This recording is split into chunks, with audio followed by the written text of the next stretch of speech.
याद रखिएगा, परमेश्वर भूखे हृदयों को ही तृप्त करता है। अगर हम परमेश्वर का वचन पहला कुरिन्थियों के पत्री 3:6 अध्याय अगर हम देखें, यहाँ इस प्रकार से लिखा गया है, कहता है, मैंने लगाया अपोलोस ने सींचा परंतु परमेश्वर ने बढ़ाया। पौल यहाँ अपने काम को एक बीज के साथ तुलना करते हुए इस प्रकार से कह रहा है कि मैंने लगाया और किसी और ने उसमें सींचा, लेकिन बढ़ाने वाला परमेश्वर है।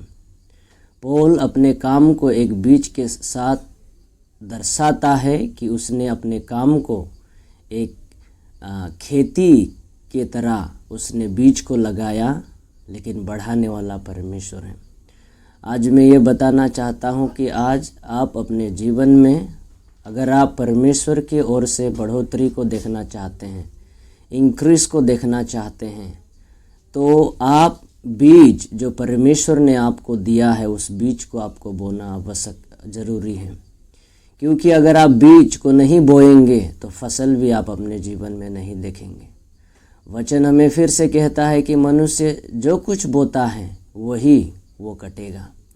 यानी बीज अपने आप में सामर्थ रहते हुए भी असमर्थ है तब तक जब तक अगर हम उस बीज को नहीं लगा रहे हैं, तो वो बीज अपने आप में ही असमर्थ है। उस बीज के बीच में जो कुछ भी खासियत है उत्पन्न होने के लिए, तब तक वो खासियत को आप और हम नहीं देख सकते हैं जब तक हम उस बीज को नहीं बो रहे हैं। आज परमेश्वर ने आपको कौन सा बीज दिया है, उस बीज को समझें और उस बीज को लगाने के लिए सीखें, ताकि आप अपने जीवन में बढ़ोतरी को देख सकें। परमेश्वर की ओर से आपका जो उन्नति है उसे आप देख सकें। देखिए, बहुत सारे मसीही लोग इस बात में स्ट्रगल कर रहे हैं कि क्यों आज भी मेरा जीवन जिस रीति से परमेश्वर ने प्रतिज्ञा किया है उस रीति से मैं बढ़ोतरी को क्यों नहीं देख रहा हूँ।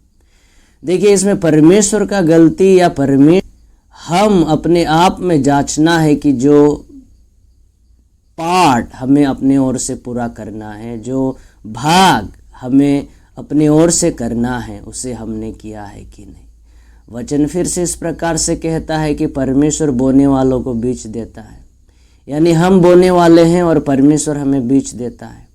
आज अपने बीज को पहचाने कि आपका बीज कौन सा है। एक विद्यार्थी अगर आप एक विद्यार्थी हो, आपका बीज ये है कि आप अच्छी तरह से पढ़ाई लिखाई करो, ताकि आप भविष्य में जाके परमेश्वर का जो योजना आपके जीवन के प्रति है उसे वो पूरा कर सके। अगर आपके पास जॉब है, वही जॉब आपका बीज है। अगर आपका पास परिवार है, आप एक पिता हो या एक माता हो, वो परिवार का अच्छा देख रेख करना ही आपका बीज है। देखिए, बहुत समय में हम बीज को नहीं लगाते हैं और हम फसल को एक्सपेक्ट करते हैं। अगर आप अच्छे फसल को देखना चाहते हो अपने जीवन में, अपने परिवार में, अपने हर एक दिशा में, अगर आप फसल को देखना चाहते हो तो सही बीज को बोना जरूरी है।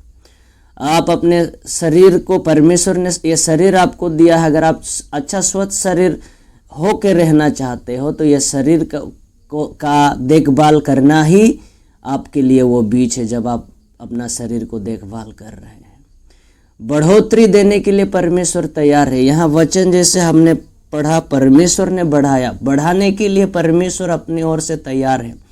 लेकिन तब तक परमेश्वर हमें बढ़ा नहीं सकता है जब तक हम बीज को नहीं बोते हैं। इसलिए अपने बीज को पहचाने, क्योंकि बीज अपने आप में ये बदलाव को लाने का क्षमता रखते हुए भी, अपने आप में एक बड़ा फल को देने का योग्यता रखते हुए भी वो नहीं कर सकता है जब तक उस बीज को हम नहीं बो रहे हैं। जो भी समय आपको दिया गया है वो समय आपके लिए बीज है, उसे सही रीति से इस्तेमाल करें, तो ही आप उस समय के अनुसार जो कुछ भी आपके लिए प्रतिज्ञा किया गया है उसे आप अपने जीवन में देख सकें। मुझे ध्यान से सुने और इस बात को गौर रखें कि जो कुछ भी हम इस पृथ्वी में आज दिखाई देता है, हर एक चीज बीज के द्वारा से शुरू हुआ है। आदि में परमेश्वर ने ये पृथ्वी को रचने के लिए परमेश्वर ने अपने वचन को बीज के तौर से बोला, और जो कुछ भी परमेश्वर ने कहा वही हम आज परमेश्वर के रचना पे हमें दिखाई देता है। इसलिए आज अपने बीज को पहचाने। आप किसी भी जीवन के किसी भी क्षेत्र में क्यों ना हो, बीज बोना जरूरी है। अगर आप अच्छा स्वस्थ शरीर, अच्छा एक भविष्य को चाहते हो तो आज एक अच्छा बीज को बोना सीखें। अगर आप आर्थिक उन्नति चाहते हो तो आज परमेश्वर के राज्य में बोने के लिए सीखें। क्यों? क्योंकि परमेश्वर बीज देता है हमें, और वो बीज अपने आप में ही एक क्षमता रखता है बदलाव को लाने के लिए, फसल को लाने के लिए, जीवन को लाने के लिए, बढ़ोतरी को लाने के लिए। उस बीज को आप यूं ही व्यर्थ ना करें, बल्कि वो बीज को सही रीति से इस्तेमाल करें, ताकि परमेश्वर आपको बढ़ा सके, परमेश्वर अपना इच्छाओं को आपके जीवन में पूरा कर सके, परमेश्वर अपने जो कुछ भी आपके लिए प्रतिज्ञा किया है उसे वो पूरा कर सके। याद रखिएगा, बीज सामर्थ्य है, और आप जब उसे बोते हैं आप एक बड़ा बदलाव को अपने जीवन में देखेंगे। परमेश्वर आप लोगों को आशीष दे।